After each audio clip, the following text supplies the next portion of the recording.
It's called the COVID Relief Bill, but it has almost nothing to do with COVID.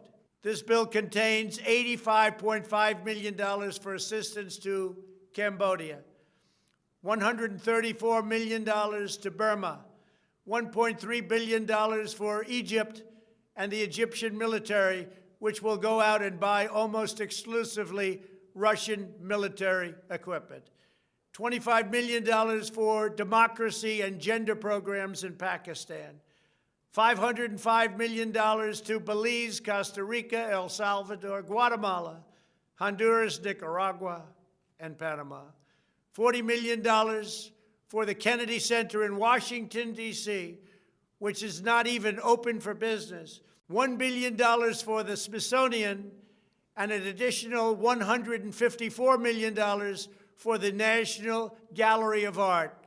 Likewise, these facilities are essentially not open.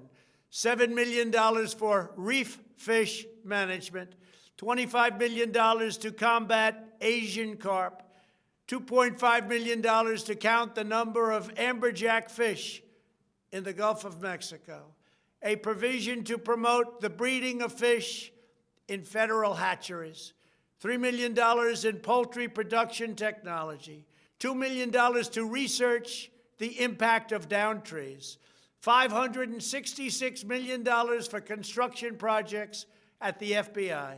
The bill also allows stimulus checks for the family members of illegal aliens, allowing them to get up to $1,800 each. This is far more than the Americans are given.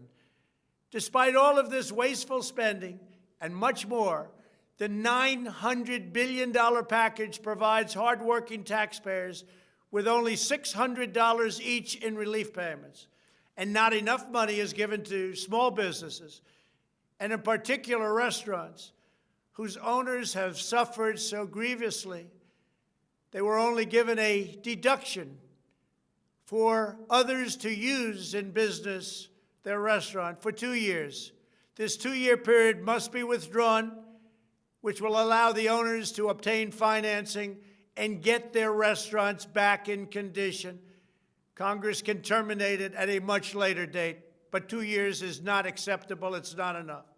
Congress found plenty of money for foreign countries, lobbyists, and special interests, while sending the bare minimum to the American people who need it. It wasn't their fault. It was China's fault, not their fault. I am asking Congress to amend this bill and increase the ridiculously low $600 to $2,000 or $4,000 for a couple. I am also asking Congress to immediately get rid of the wasteful and unnecessary items from this legislation and to send me a suitable bill, or else the next administration will have to deliver a COVID relief package, and maybe that administration will be me, and we will get it done.